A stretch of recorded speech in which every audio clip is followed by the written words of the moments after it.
welcome to Market Domination. I'm Julie Hyman. That's Josh Lipton, live from our New York City headquarters. We got 1 hour to go into the market close. The market sell-off has not only resumed today, but it has intensified throughout this session. We got another day here of a huge range and a huge movement in the major averages. For the Dow right now, down 960 points, but it's up off the lows of the session where it was just after noon, where it was down more than 1,000 points. The S&P 500 off by 3%. Incredible that it too is up off the lows, but it is at least the fifth session in a row that we've seen a swing to the up and downside in some cases, although today was all to the downside, but a range of 5%. So it's just been incredible. The intraday volatility that we've been seeing, the NASDAQ down by 3.7% right now. We had the Trump tariff pause and we soared, and there were just high fives all around, Julie, as we were talking about. But then today we're left with the fact that we still have these tariffs, right? And so that brings up all these same questions, which are complex and hard to get an answer to. What does it mean for economic growth? What does it mean for corporate profits, corporate earnings? So you have all these questions, you have all this uncertainty. And that helps explain, as you said, these continued big moves in the major averages. Yeah, what is a pause worth when you still have 10% baseline tariffs on everyone and enormous tariffs on one of your main trading partners, China? Also wanted to take a look at what we're seeing in the bond market, which, as we know, has been getting a lot of attention. I gotta say, I called it a little bit yesterday. I said the bond market might be the real reason that President Trump changed his tune. Some of the reporting that's in other words, there's a Trump put, you're saying, but in the bond market. In the bond market, the so-called bond vigilantes, as our friend Ed Yardeni likes to call them, they've succeeded in forcing the president's hand, perhaps. And that said, we're still seeing a pretty wide range in the 10-year as well. Again, on an intraday basis, just big moves here. Relatively small right now, but the range throughout the session has been bigger. We are seeing a little bit of a come down in yields today, but it's not a huge move. I mean, really big other moves that we're seeing today. I just want to check on oil real quick. We've got oil down by 3%, just over $60 a barrel. You know what was interesting too, Julie? The economic data we got today, which we were talking about. I mean, you got CPI and jobless claims. You would normally look at that data, right? And you would say, well, it looks pretty solid. But of course, investors will look at it and think, okay, is that the calm before the storm, right? That's exactly. That seems to be the vibe. All right, let's go to Yahoo Finance's Jared Blicker for a deeper dive into today's moves. Thank you. Let's take a look at the S&P 500, and I'll just show you the year-to-date one more time because this is really instructive and shows us what is happening right now. And what happened yesterday, we came up into this area where we had a lot of trading in the month of March, and we just sold off from that. There are people maybe who wanted to get out at break even, and we're happy to get very close to that number. And you also saw new shorts enter. And so that was a logical area where we would sell off from yesterday and late day and also today. And that's pretty much what's happened here. And it's I think it's very important to note that we have 5 days now of volatility, realized volatility of 6% or greater in the S&P 500. That means that the S&P 500 is moving up or down 6% every single day. That is a huge amount. I mean, you look at the daily range today, on the low end 51.15, on the high end 53.53. We're moving hundreds of points, and that's just a lot to deal with for traders. And so that was realized volatility. We can also take a look at implied volatility. That is the expectations of institutional traders who are trying to hedge in the market, how that's reflected in the market. And then the VIX here is still holding above 40. Let me put the year-to-date back on, and we can see that has come off of the highs. Intraday was all the way at 60. It came down yesterday, but it's up a little today. So above 40% is still pretty volatile and still reflects that there's a lot of uncertainty, which is still getting priced into the markets. In the meantime, it's just easy to send the market up or down because there's not a lot of liquidity. So that's why we don't want to get too excited about some of these flashy up days. Here's the ICE-BofA Move Index. This is like the VIX of the bond market. That is elevated, but off of the highs here from yesterday. And then got a little bit of time, so let me just show you. This is the NASDAQ 100, another nasty red day here. In the context of the last 2 days, to be fair, the bulls are still holding on to some gains over the last 2 days. But I will close with the sector action. Only staples and utilities, defensive sectors are in the green today. Energy, the worst. That is off 6%. Crude oil has been under a lot of pressure recently. And then tech and consumer discretionary. So the mega caps and energy. And a lot of times sometimes tech and energy have gone opposite ways, and energy has been kind of a defensive place. Not today. Everything's getting sold off here in terms of prior leadership. Back to you. Defensive means something different depending on the day, I guess. Thanks, Jared. Well, President Trump's total base tariff on China is actually higher than the original number previously reported. For more, let's welcome in Yahoo Finance's Ben Werschel. And we thought 125% was high, Ben.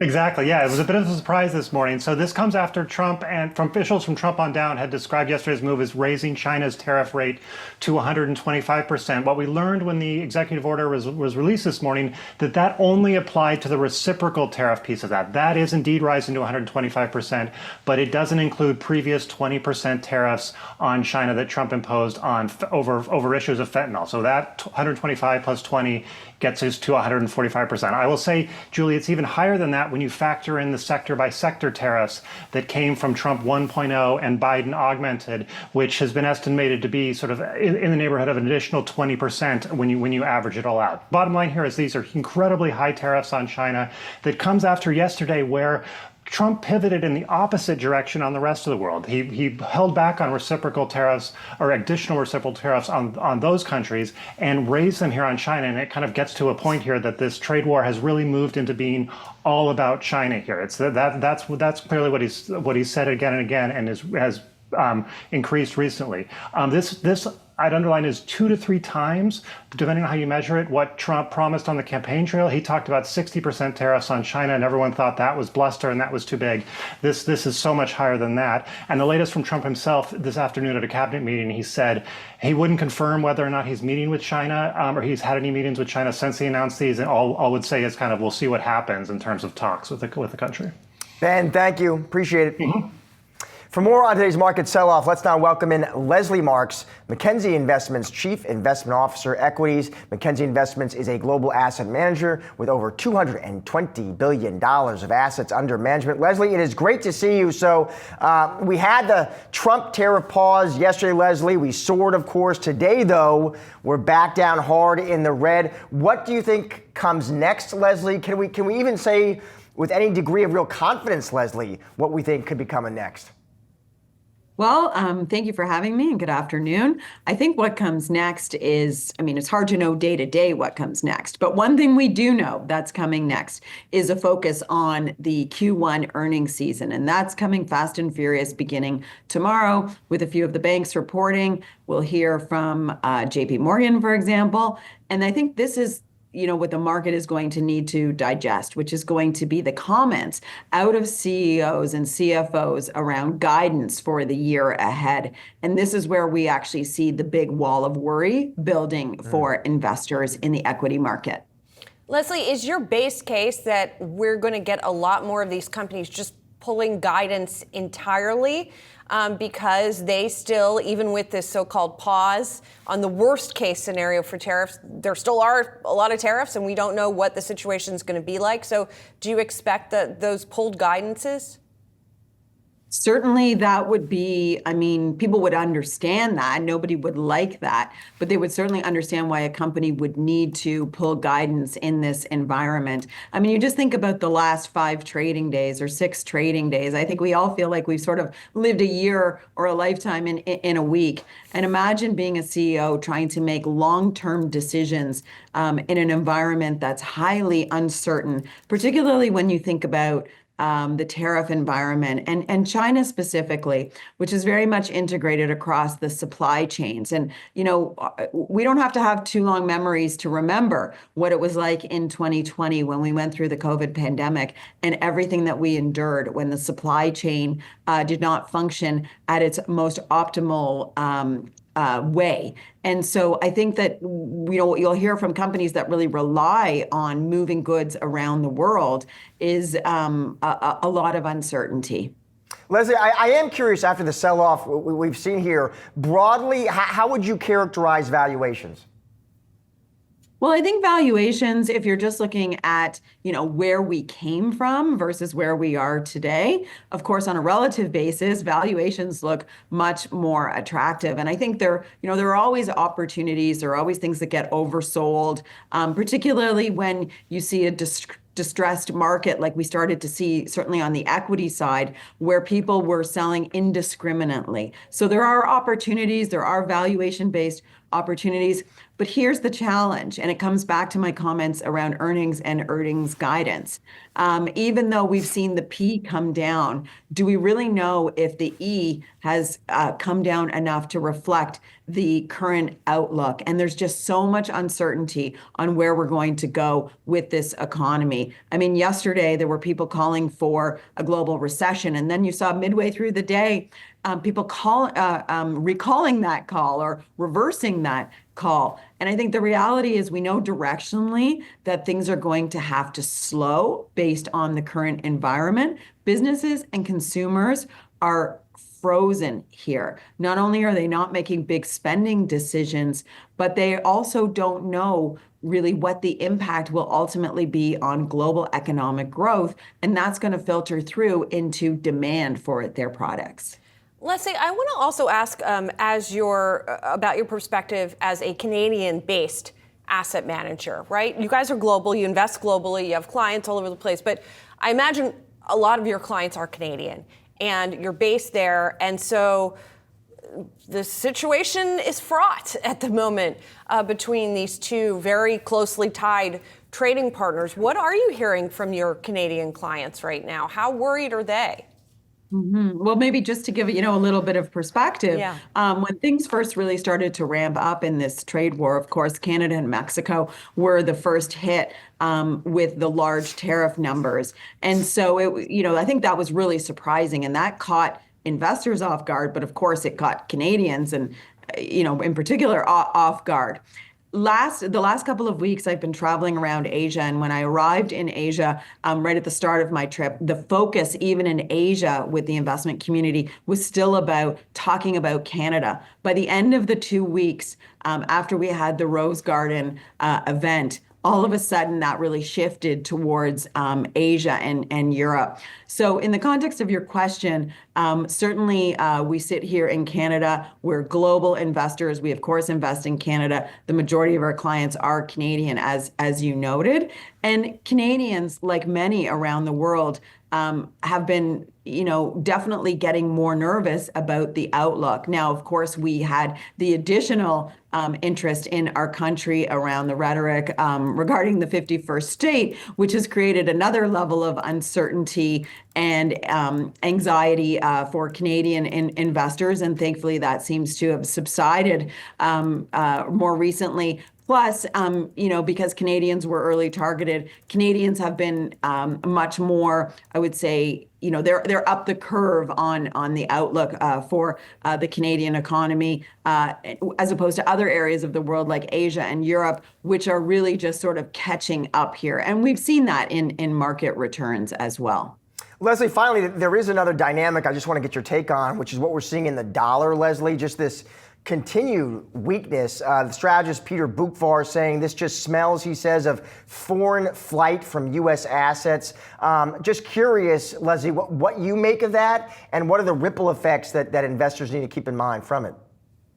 Yeah, and I think investors really do need to look more broadly. Like we often get caught up in, and I say we, sort of the investors in general, in the headlines, which are, what are stocks doing? What's the Mag 7 doing? What's Microsoft doing? But you highlight something that's very much on the professional investor's mind, which is broader views around things like that go beyond equities to bonds and currency. And we have to look at the interrelationship and the dynamics of each of those asset classes in the context of what's happening and the announcements that we're getting from the Trump administration. There certainly yesterday was concern that there was some selling in U.S. Treasuries, therefore also putting pressure on the U.S. dollar as well. And it's definitely something that investors need to watch. But it's also something that the administration is watching. And it's certainly something that the Treasury Secretary is watching. And he knows very well the interrelationship and connectedness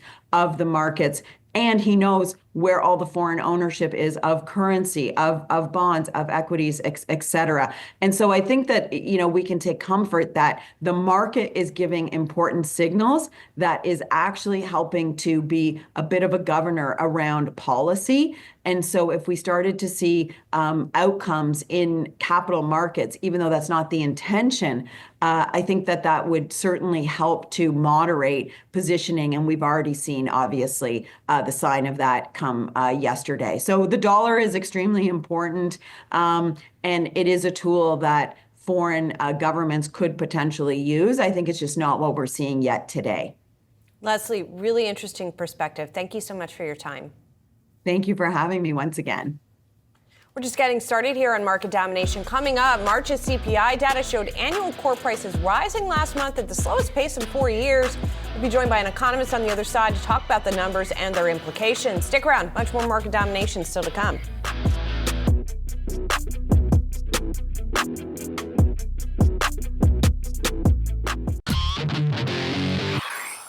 March's Consumer Price Index showing annual core prices rising last month at the slowest pace in 4 years. Overall, March delivered the second straight monthly decline in inflation. However, given President Trump's tariff spree, recent easing trends may come to a halt. Here with more on what this means for the economy, BNP Paribas Chief U.S. Economist James Egelhoff here with us in studio. James, thanks for coming in. Great to be here. Thank you. So we had this inflation report, which everybody seems to be now looking past because it doesn't reflect our tariff reality.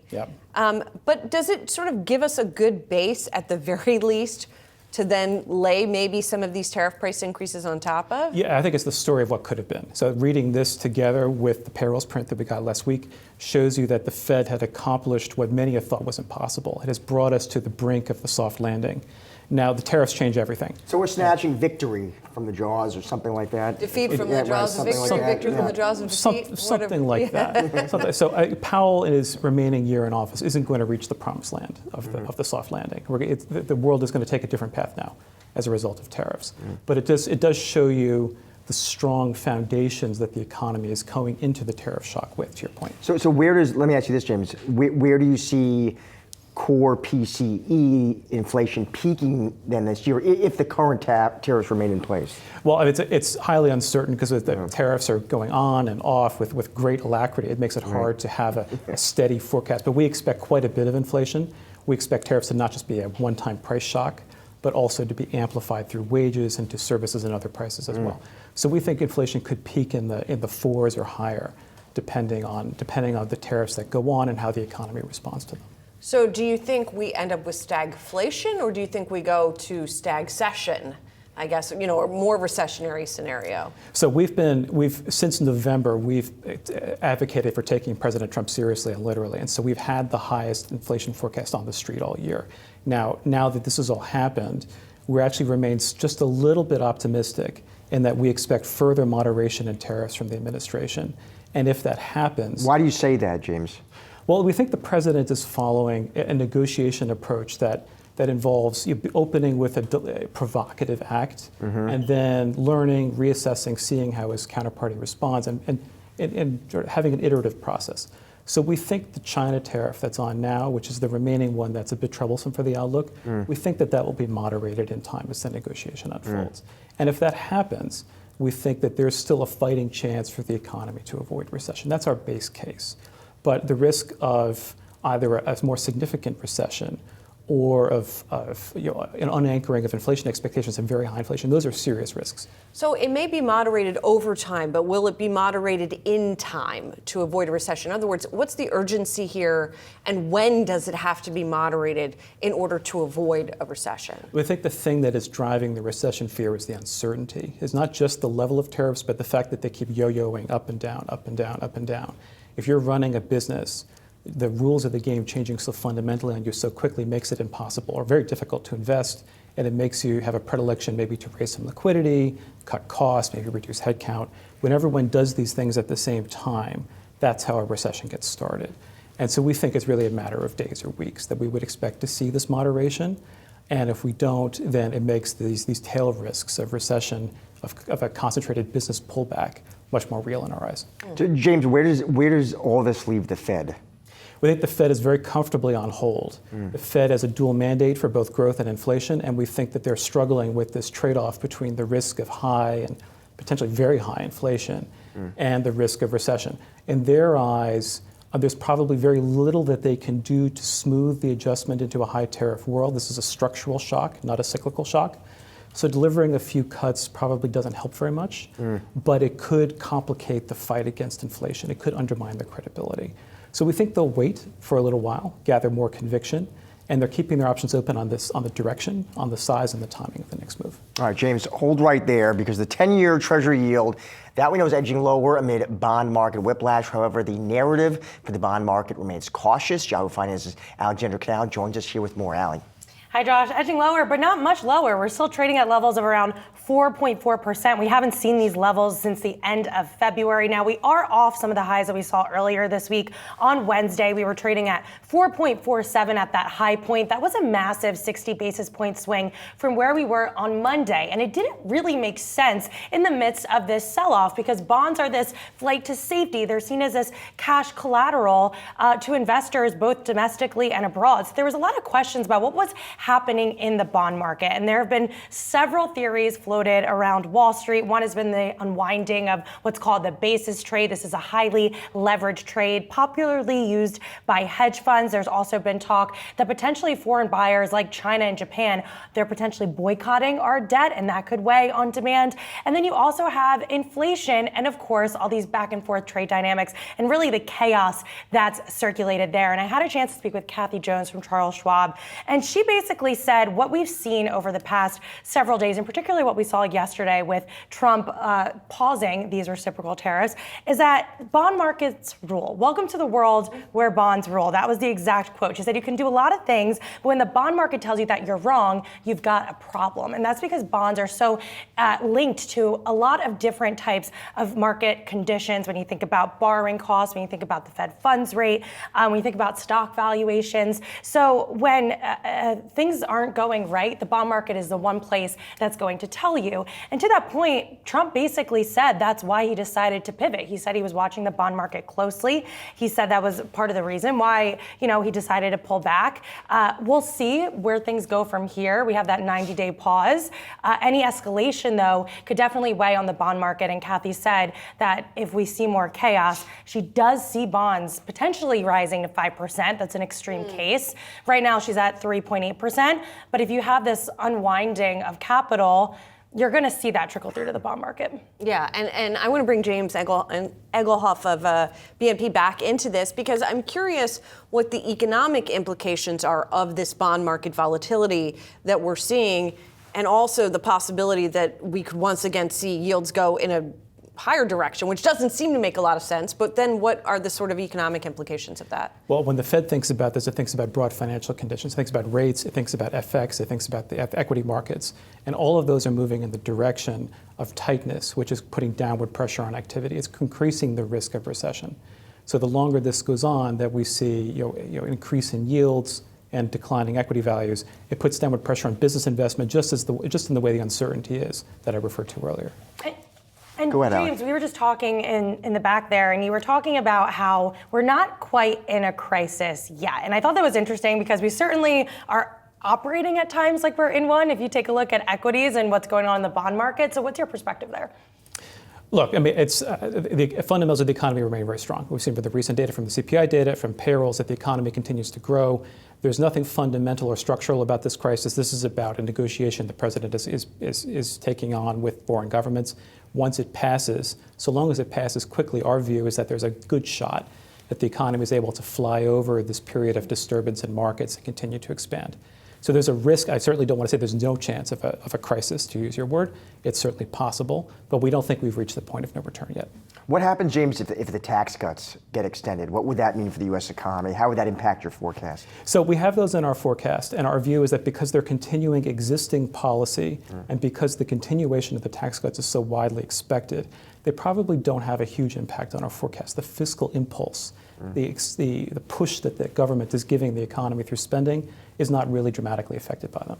I also want to ask you about the equity market specifically, zoom in there for a moment, because by some estimates, 58% or so of Americans are invested in the stock market in some way, particularly the wealthier Americans who have driven the economy through spending. So what happens now with the bottom falling out of the equity market to the economy? Yeah, I think what we've seen over the course of the year has been a sharp decline in consumer confidence. And what we're seeing is actually quite unusual, is that we're seeing the consumers leading the slowdown in the economy. Usually in past recessionary environments, you would see business investment leading the slowdown. Here, business investment, at least from the clients that I talked to, is holding up reasonably well. But it's the consumer that's becoming a bit more anxious, that's slowing spending, that's pulling back, for example, on discretionary purchases like vacations. In today's CPI print, we saw notable weakness in airfares and hotels, both of which are telling you about a consumer that's a bit more nervous. What would stop that? What would stop that would be a resolution of the uncertainty in our view. And that's what we have in our baseline forecast, is that ultimately the trade tensions are resolved and that the consumer goes back to the way they were a year ago, for example, where they're more comfortable that the economic expansion will be sustained. But so long as this uncertainty, the up and down in tariffs, then the rhetoric continue, the consumer will likely remain anxious and continue to pull back in our view. James, great to see you and have you on set today. Thanks for having me. And Allie, thank you as well. Thanks, guys, for letting me hang. And will the principles of economics outweigh policy when it comes to your investments? That and more coming up next. Stick around with us.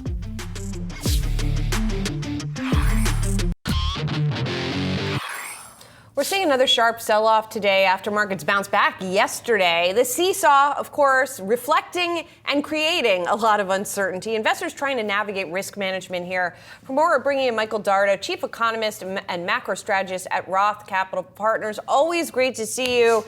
So it feels like with this whipsawing back and forth, obviously the coast is not clear. Does the name of the game here does it become minimizing the damage, managing one's risk? Is that what investors should be prioritizing here? Absolutely. So whipsaw is definitely the right word for this. Financial markets are being whipsawed, and that's due to public policy being chaotic and also being whipsawed from one day to the next. So I think for investors, it's a matter of staying calm, staying diversified, looking at opportunities with these dislocations. But keep in mind, I think this is a process that's going to unfold over time. No one's going to pick the bottom. There's a lack of visibility now in terms of forecasting earnings. We talked about that the last time I was on, and your previous discussion about recession risk. I mean, obviously those risks have ramped up. And the market is telling you the same thing. What is your outlook, Mike, for the economy in 2025, and how would you, sort of rank your recession odds? Yeah, I think it's a 50-50 shot at this point in terms of recession hitting this year. That's quite high. In a typical environment, it's probably 10-15%. So that is elevated. And it's a shame because it looked like the Federal Reserve essentially had this soft landing in the bag in this huge tariff disruption, which is not over, has really thrown a monkey wrench into the soft landing. It puts the Fed in a terrible position where now they have to worry about downside risks to growth. At the same time, there are short-term upside risks to inflation. So if the Fed is sort of paralyzed here and the economy's weakening, that really does increase the risks of a downturn. And you can see that in various credit market indicators. High yield debt spreads have widened very sharply from quite narrow levels on a historical basis, but that's one of several things that you tend to see coming into a weaker growth period with higher risks of a downturn. Mike, I was intrigued by a note you put out a couple of days ago where you talked about places that you were starting to see opportunity. Now, in this fast-changing market, I don't know if all of these still hold, but I want to ask you about them anyway. One of them was JETS, which is an ETF that tracks the airlines.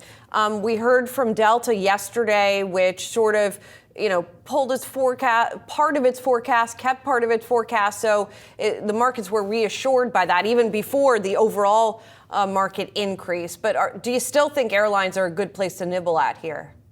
Well, I think it really depends on the risk tolerance of the investor. But we were talking about areas that have just been crushed coming into the session before yesterday.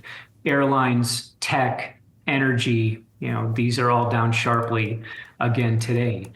So I think it's important to keep in mind if you're leaning into these dislocations, the dislocation is there because of bad news, but the market's discount in real time. So if you're leaning against the wind a bit, I think that makes some sense. This huge reversal that we saw yesterday, then I think you want to step back a little bit. And now, we've given a big chunk of it back. So as I mentioned before, I think this is a process now in terms of this correction, potential bear market. No one's going to be able to time it. Typically with a recession, S&P 500 falls just over 30%. We were down at the lows earlier this week, about 19%. So I kind of think of that as, you're 60% to 2/3 of the way through a recessionary adjustment.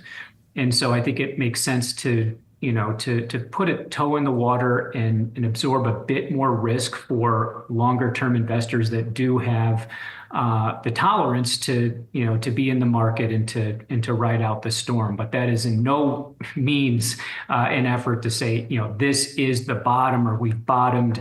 I think those highs that we saw earlier in the year, probably aren't going to be back in focus for some time. Mike, earlier in the show, I asked another strategist this, but I want to get your take too, because you are both a strategist and an economist. I am curious to get your take on what we are seeing with the dollar, Mike, and the continued weakness there, what you make of it, and what you think the ripple effects, the implications we need to think about from that. Yeah, great question there. I mean, it's actually quite confusing because you have the dollar tanking. So normally people would think of that as inflationary. You have bond yields at the long end of the yield curve surging. People would normally also think of that as inflationary. But bond market inflation expectations have also cratered.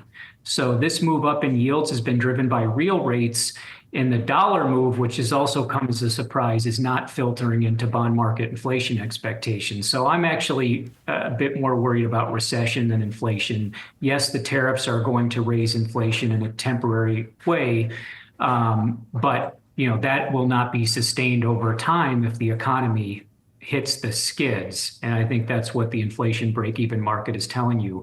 We also could have a situation here, I phrased it this way for a client: if you're not going to buy our goods, we're not going to be able to buy your bonds.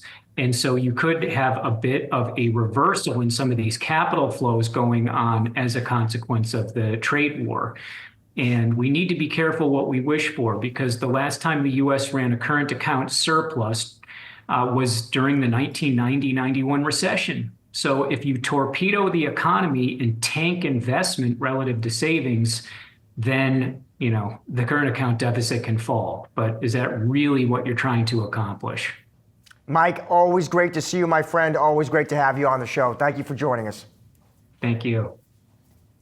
Well, tariff turmoil may leave its mark on short-term and possibly long-term investments. We're all left wondering whether to look to Washington policy or pure economics for more insight to help us understand which way the winds are indeed blowing. We're joined now by Raymond James Managing Director Ed Mills. Ed, it's always great to see you. Let me ask you this, Ed.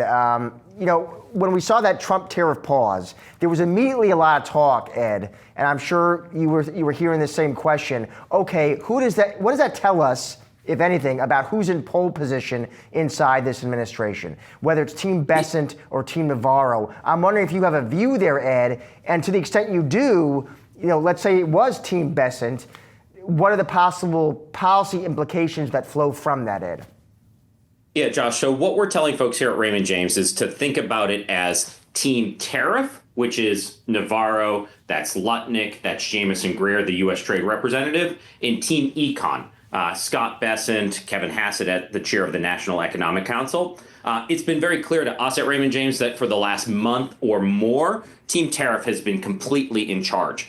And we've heard some reports that Team Econ and others within the White House was surprised when they saw the chart that Lutnick brought up to the podium in the Rose Garden, because I don't think that was the plan. that plan has set off a lot of economic and market reaction that's been very negative. And so what we saw yesterday with Bessent being at the podium, with Bessent taking charge of some of these negotiations, is that Team Econ is back in charge. Now, I don't know how long Econ is going to be in charge. There's going to be this push and pull. There is a team of rivals that have been employed by Donald Trump. But I look at this and say, whoever is in charge, that's going to dictate the market reaction here, Josh. Well, and Ed, to some extent, obviously, this is sort of palace intrigue, and but obviously, it has real implications too. We've seen that play out in the markets. So, just sort of be reductive about it, I guess. Is Team Econ better than Team Tariffs when it comes to market reaction? I mean, even if we're still riding Team Econ, the markets are down big today. Yeah, so I think Team Econ is better for market reactions, but I think you're absolutely right, because when you think about this, back after the election, if I told you we were going to put a universal tariff of 10% on across the world, that the tariff on China was going to be 145%, that wouldn't necessarily be something that folks would say that, oh yeah, that's a great outcome here. We calculated it here at Raymond James, and then last week the announcements were about almost $600 billion worth of tariffs. Now, if you do 145 for China and 10% across the world, holding everything constant, which it won't be, it goes up to almost $850 billion. So even though we had a relief, it is still about a 40% on a dollar-weighted average, the highest tariffs that we have had in 100 years or more. So there's still a lot of wood to chop here before we get to a level where the market will be okay with that. Hopefully in this next 90 days, we'll get some of that certainty. And with this Trump tariff pause, Ed, with this 90 days, I'm just curious, how do you see things evolving over these next 90 days? What are your expectations? Yeah, so from a market perspective, we told folks three things.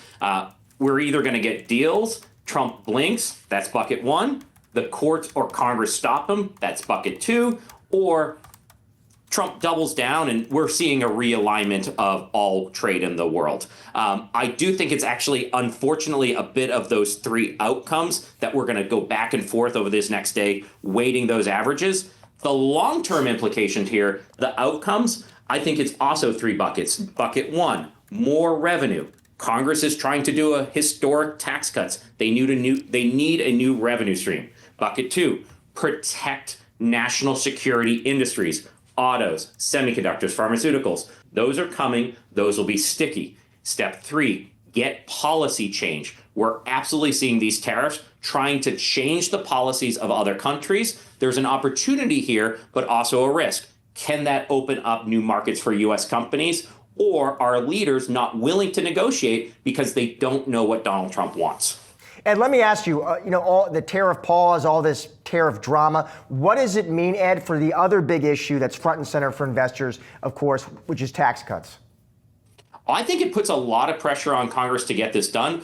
Earlier today, we saw the House of Representatives vote on the budget resolution that had already cleared the Senate. Now, that's not a final bill in any way, shape, or form, but what that does is unlock the process. Congress is also in need of raising the debt limit. So, Josh, I always look at what is the crisis in D.C.? What's the deadline? The debt limit is the deadline. The crisis is some of the market reaction here. So I think by the August recess, sometime this summer, probably June, July, Congress is going to get that tax bill across the finish line. It probably permanently extends the tax cuts of 2017 and adds provisions such as no tax on tips, overtime, Social Security, expands out the SALT deduction, restores corporate tax deductions that have expired. The hope in the market is that will provide some level of fiscal stimulus that can provide a bull case in the market from here.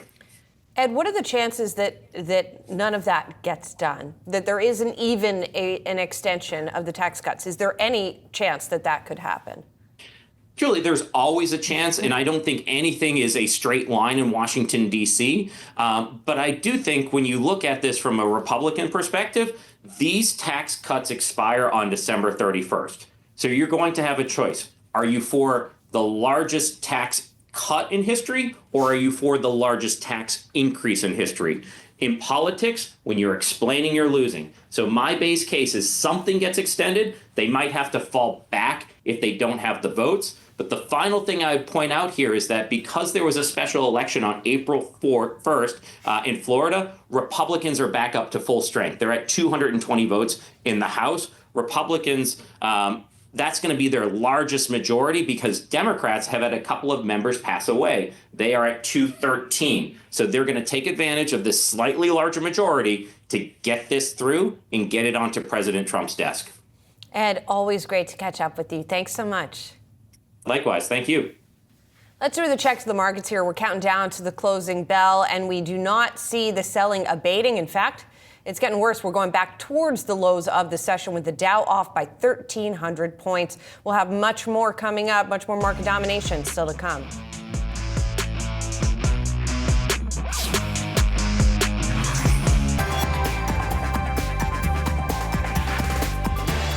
Now time for some of today's trending tickers. Shares of Nike and Novavax in focus, as well as Disney and other entertainment companies today. Let's start with the apparel and footwear giant Nike. It's the top trending ticker on the Yahoo Finance website. Shares are sinking as Trump's tariff war turns to China. The White House today confirming updated tariff figures, bringing the total increased levies on Chinese goods to 145%, which includes a 20% tariff related to fentanyl. That had been imposed on China.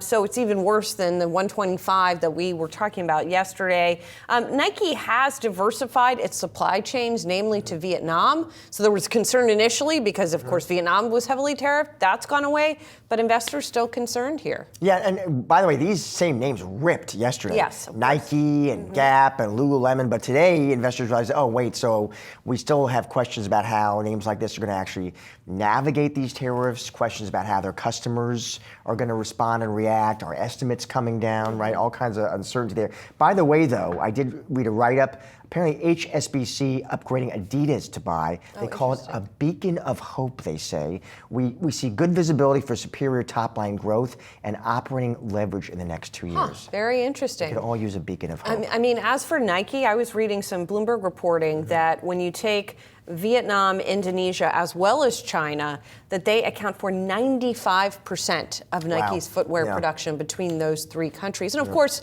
they may be lower tariffed, that is Vietnam and Indonesia, than previously thought, but it's still 10% on each of those, and then 145 on China. That's a lot to navigate. All right. Meanwhile, shares of Disney, along with other entertainment giants, lower today, with China now set to reduce the number of Hollywood films it imports in response to an escalating tariff war with the U.S. So apparently, China will reduce the number of imported U.S. films, and they apparently saying, Julie, Trump tariffs on China. I mean, Chinese consumers aren't so enthusiastic about American movies.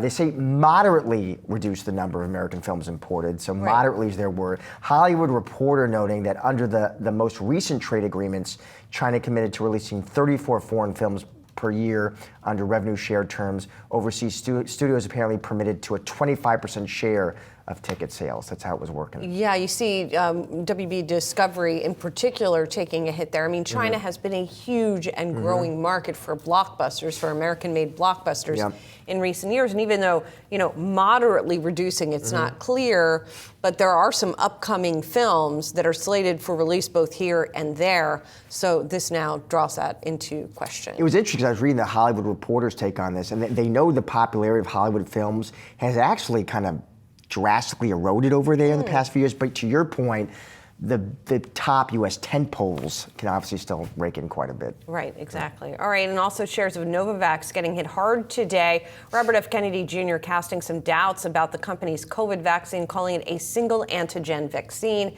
And for respiratory illnesses, the single antigen vaccines, he said, have never worked. Now, the company's shot is already on the market. It's got conditional approval as COVID vaccine. That is, it was expected already on April 1st. And he made these comments in an interview with CBS News here. Of course, there's been a lot of scrutiny of his commentary as it relates to vaccines more broadly.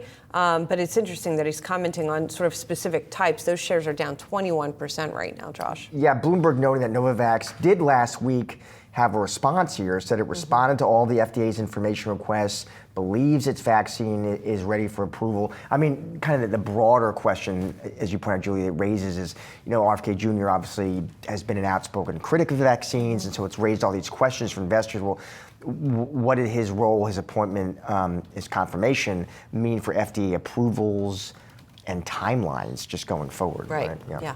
Well, for all of these trending tickers, you can scan the QR code below to keep track with all of the trending tickers on the Yahoo Finance homepage.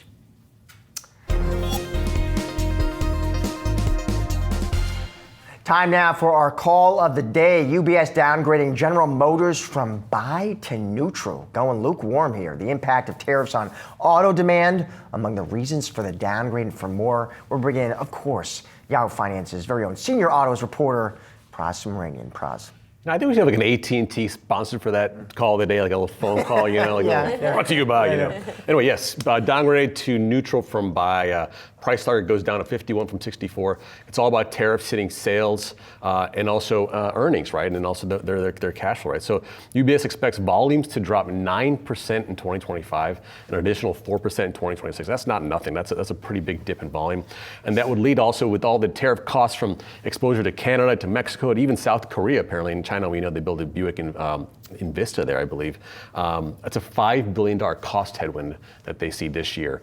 And with a company like GM that has pretty big capital return plans, that's a huge hit to that program. And the question is, will they continue with that? What happens when earnings come out in a couple of weeks? Will they pull all their guidance, all this sort of stuff? So that's the problem. And UBS says here, I want to quote something here. They say that the new world of auto tariffs will be here for, quote, the foreseeable future. And also, they see a world, an auto world with, quote, sustainably lower volumes and higher costs to produce a vehicle going forward. So that's sort of the landscape that they see with GM and others, obviously, in the big three. But in particular, GM, with their big exposures to Canada and Mexico, this is a problem for them. Yeah, people wanted certainty. What if the certainty is not great? Here's our example. Right. Thanks, Pras. And now with more insights into the trade war's impact on the market, we're joined by Lori Heinel. She's Global Chief Investment Officer at State Street Global Advisors, where she leads a team of 600 people internationally. State Street also has a notable $4.72 trillion in assets under management total. Lori, a lot of people are turning to you to see if we're out of the woods. It doesn't feel like we're out of the woods. How are you thinking about the recession chances here and how all of this is what the pricing in process looks like in equities? Well, first of all, as we can see from yesterday's market action and today's market action, volatility is likely to be with us for a while. And we haven't completely written this book yet. There's still likely to be a lot more posturing, a lot more changes, delays, increases. So until we have something that's a little bit more well-formed, it's hard to know. But there are two things. One is that we do know that this has implications for consumers. And consumers, while they do still have a little bit of runway, they're getting exhausted, if you will. And the second thing is it does delay corporate decision-making because they don't really know what to do in the face of some of these constraints. So does that mean then, interesting implications for investors in the equity market? So is your advice, hey, maybe steer clear of more consumer-focused, consumer-driven sectors, and I want to stick in more, traditional defensive sectors? Well, there are a couple things. I mean, first of all, we have been modestly underweight to equities coming into this, and we just feel like now's the time to stay a little bit more conservative in your postures and focus on those places where companies might have a little bit more durable moats. So that might be things like consumer staples. It might be things like more high-quality companies. It might be companies that just have, better balance sheets to withstand any kind of downturn. So it's really this idea of being a little bit more defensive in the portfolio, both through your equity positioning as well as within the equity complex. Would that also include dividend growers? It would indeed, and that's a great point because again, if to the degree you can get a little bit of income off that portfolio, that can offset some of the capital movements. Laura, I also want to get your take on the moves we have seen in the bond market. Those moves have been, Lori, massive, as you know. What do you make of them and the implications there? Well, there are lots of different crosswinds going on here. So on the one hand, we saw a little bit of bond selling, but we think that might have been sell what you can against a backdrop where the market had fallen multiple days in a row in sort of high single digits. So there was a little bit of that action that you already have. And then you obviously have a lot of technicals in the bond market where those have been unwinded a little bit. Now you have some concerns about, well, is there going to be inflation, pressure on real rates? So there are just lots of different cross dynamics in bonds right now. We think there's fundamentally good value here in bonds, but again, you have to be ready to weather that volatility. Lori, just hang on a second because we're just a few moments away from the closing bell here on Wall Street. And as we approach the bell, we're up off the lows of the session, but still down off the highs, I guess, in this range.